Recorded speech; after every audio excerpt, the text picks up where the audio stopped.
Coming to us first at number 5 from Koeken Interactive in the Netherlands is Deliver Us the Moon. Deliver Us the Moon is a narrative-based puzzle game that'll win you over on looks and atmosphere alone. As the last of Earth's astronauts, you've been tasked with a do-or-die mission. Investigate the suddenly abandoned moon colony, find out what went wrong, and save humanity. Easy, right? Maybe not, but it will certainly be enjoyable. From the stunning photorealistic graphics to the truly immersive atmosphere to the pointed world building and the fantastic narrative, Deliver Us the Moon is a clinic on how to create a space-based experience. Taking inspiration from games like Soma and from movies like Moon or 2001: Space Odyssey, the point of Deliver Us is its setting. Space becomes a central character unto itself. It works with and around the narrative beats to craft a compelling, engrossing mystery, one in which you will uncover stories, navigate hazards, solve environmental puzzles, and free roam on the moon itself. I watched a few minutes of this at PAX, and even though I wasn't playing, I was still entranced by the atmosphere, by watching other players read notes, listen to audio logs, watch holograms, and navigate a gorgeous, fully realized space station.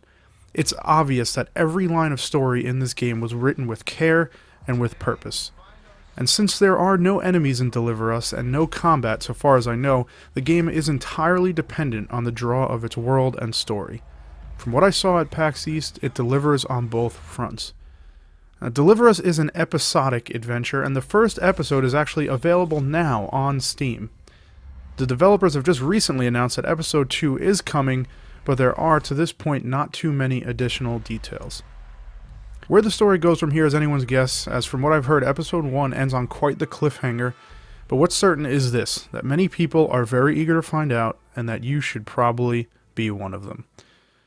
At number 4, from Exor Studios in Poland, we have Riftbreaker. Now, Riftbreaker isn't necessarily reinventing the wheel. What they are doing, and expertly it seems, is combining some fan-favorite genres in a way that, to my knowledge, they have never been combined before. On the one hand, you've got a fairly standard StarCraft-like RTS game. Farm resources, build structures, develop a base, create and manage combat units, and fortify your defenses. On the other hand, you've got a top-down, Diablo-style hack-and-slash action RPG. Level up and customize your character, gain new skills, gain experience points, explore large areas, and hammer your way through tons and tons of enemies. Somewhere in the middle of all this, you've got a tower defense game a la They Are Billions, where hundreds and hundreds of on-screen enemies swarm your base in a writhing horde as you try and repel their attack. Throw in a pinch of a twin-stick shooter feel, think something like Helldivers, and you've almost got the picture. I saw this game at PAX and it caught my eye immediately. I was glued to the screen. The setting, for starters, is fantastic, a vibrantly colored, cartoony sci-fi world that is bursting at the seams with all manner of wildlife, flora, and intricately detailed machinery.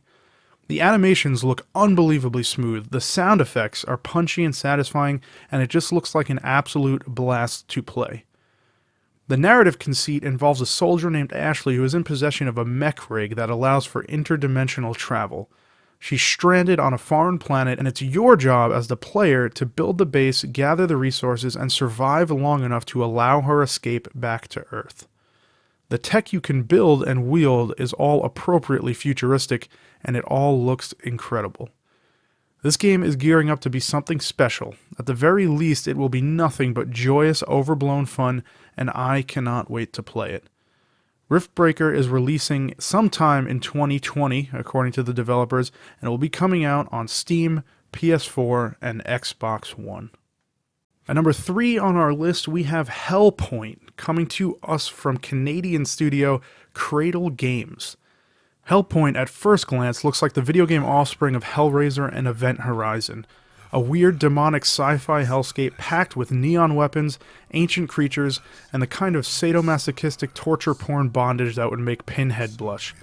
But that's not all. Underneath this enticing veneer is a shockingly ambitious, Dark Souls-esque RPG, promising a level of choice and customization that goes far beyond anything that franchise has seen. Funded largely, and now completely, by Kickstarter, Hellpoint puts you in the shoes of a nameless, mysterious creature, tasked with solving the cosmic mystery at the core of the game's narrative. You will play aboard the Irid Novo, a derelict space station orbiting a suspicious black hole. Long story short, there's been some kind of interdimensional cataclysm. The whole universe has gone insane, and horrific creatures from the depths of space and time have now come to inhabit our world. Cradle Games gives you plenty of tools to deal with them, from your typical sword and shield style weapons to futuristic firearms to this game's versions of magic and spells. What's more, the game is promising a vast crafting and customization system through which you can skill up your character, modify your stats, craft new weapons, change skill functions, alter or create brand new spells, and generally mold the game to your preferred playstyle. The hunt for weapon blueprints and ancient mysterious powers will be a significant part of your journey.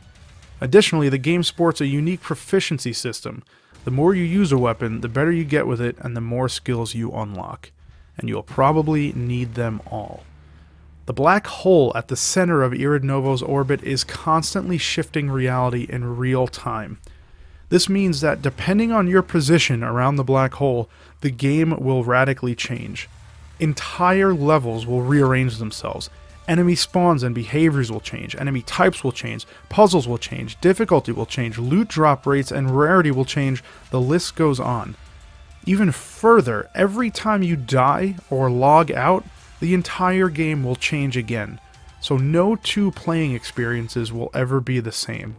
And even further than that, you as the player, through cosmic rituals, will be able to change the game yourself. You want harder enemies that drop better loot? Go for it, change the game. Or wait until the space station is in a certain orbital position when you know that, in a certain room, at that certain time, a certain boss has now spawned. In other words, the black hole here serves as the ultimate dungeon master, and Cradle Games is promising a deep, emergent, evolving narrative. The story will change depending on which paths you take, which enemies you kill, and which choices you make. Other notable features, a manual checkpoint system in which the player, with only a limited quantity of markers, determines the location of their own checkpoints. There's a fully developed split-screen co-op system and PvP for those duelers out there, a Dark Souls-style faction system, and a New Game Plus mode that promises to deliver new, unseen narrative beats and story developments. Needless to say, if this game can deliver on even half of its promises, it will make massive waves, not only in the indie scene, but in the AAA industry as well. Hellpoint is looking to release on PS4, Xbox One, Nintendo Switch, Steam, and GOG, and is shooting for a release date of summer 2019. There is a fully playable demo available now. All the links to all that stuff will be in the description below. At number 2, we have We Are The Caretakers from American studio Heart-Shaped Games. We Are The Caretakers sounds like an amalgamation of all the best possible elements from all the best possible strategy games. Do you like squad-based XCOM style combat? It's got it. You like resource management? It's got it. Society building? Got it. Civilization-esque political conflict? Got it.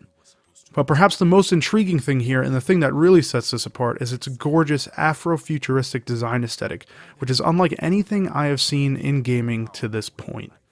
For those unfamiliar with Afrofuturism, think Wakanda from Black Panther. It's a vision that fuses traditional elements from African art and culture with boundary-pushing sci-fi tech. It takes your favorite sci-fi tropes and themes and brings them to a place that they have, unfortunately, rarely been. The game is promising for that alone. What's icing on the cake here is the game's narrative, which has not necessarily been a strong point for RTS games of the past. You play as the Caretakers, essentially a group of futuristic conservationists that, with the power of a mysterious barrier, have separated themselves, their land, and their sacred animals from the harsh, post-apocalyptic outside world. But then the barrier falls, and that world comes knocking. What follows is a game about geopolitical conflict, animal protection, resource distribution, and ultimately human nature. Similar to a roguelike, every action here will be permanent. You will live with the consequences of every decision, and those decisions will dramatically affect how the world reacts to you and your tribe. Much like XCOM, you will control a squad of characters comprised of various attributes, personalities, skills, classes, and vocations.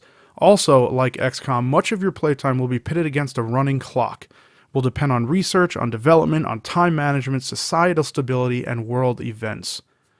Unlike XCOM, however, this game will include a much more sophisticated, narrative-based society-building mechanic. You will make morally complex, nuanced choices that will affect the prosperity of your tribe, will decide the fates of specific groups and individuals alike, will reach diplomatic or violent solutions with outside parties, and will be, at all times, tending to the large-scale humanitarian crisis occurring on your land. From what I saw at PAX East, We Are The Caretakers is a slow, complex, and patient game. By the end, I've got no doubt that it will build a world that is well worth remembering. We Are The Caretakers will be released on Steam at some point in 2019. Links to that will be below. Coming in at number 1 as the best game that I saw at PAX East is Close to the Sun, developed by Italian studio Storm in a Teacup. So here's the deal. I was walking around PAX minding my own business when out of the corner of my eye I saw something that simply could not be. An indie game that looked better than most of the AAA games that I've ever played. But it could be, and it was. Close to the Sun is not just the most graphically stunning game I saw at PAX. It's not just the most graphically stunning indie game I've ever seen. It's just straight up, without question, one of the most graphically stunning games I've seen anywhere, ever. Upon further investigation, I discovered a game that was not only gorgeous, but that was rich in unique narrative beats, deep lore, fantastic world building, engaging premises, and insanely smooth gameplay. It was the sci-fi, steampunk, narrative-based adventure game of my dreams. Close to the Sun does, to be fair, borrow quite a bit from BioShock, both in tone, themes, atmosphere, and aesthetic. If you've played those games, you'll have a general idea, sans the combat, of what's on display here. The basic story setup is no exception either, but just like the other features, that doesn't stop it from standing out in all the best possible ways. This game takes place in an alternate timeline, one in which Nikola Tesla was able to pursue his work unimpeded. He is the Andrew Ryan of this game, the genius, idealistic madman whose creations have gotten the best of him. You will be playing aboard the Helios, a magnificent ship invented by Tesla himself, a giant machine of moving parts, deadly traps, extravagant displays, and infinite complexity. Tesla had planned to gather there all of the world's most brilliant minds, so that they too could pursue their work free from the moral constraints of society. Things, of course, go horribly wrong. What follows is a horror-infused, puzzle-based narrative adventure. Explore Tesla's ship, now in utter chaos and disrepair, discover what happened, and save your sister. The atmosphere is suffocating, the tension is palpable, the art, the design, and the graphical fidelity work in unison to craft a truly immense, completely immersive living world, one that is just begging to be explored, and one that certainly has a million secrets to uncover and a million stories to tell. Bolstering the nerve-wracking atmosphere is the fact that as the player you are largely helpless. There are no weapons, and you cannot fight anything that might attack you. You've got to rely only on your brain, your wit, your reflexes, and your problem solving to survive. And that is the goal here, to survive at all costs. Close to the Sun is very close to having a release date, and from the sound of it, that date is likely going to be in 2019, though I can make no promises. In either case, it will be releasing on Steam, PS4, and Xbox One.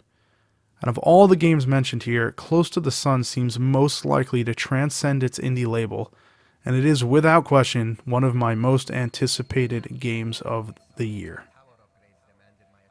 Thank you guys for joining me on this episode of No Stone Gaming, the gaming channel where we leave no stone unturned. My name is Matt, and I hope you've enjoyed this list. If you're excited about any other indie games or know of any games that should be on my radar, please let me know in the comments below. Let the world know about what's coming and why we should play it, and let's start giving some more exposure to the little guys. But yeah, thanks so much for tuning in. Please like, share, comment, and subscribe if you enjoyed the video. And as always, I would absolutely love to see you here again.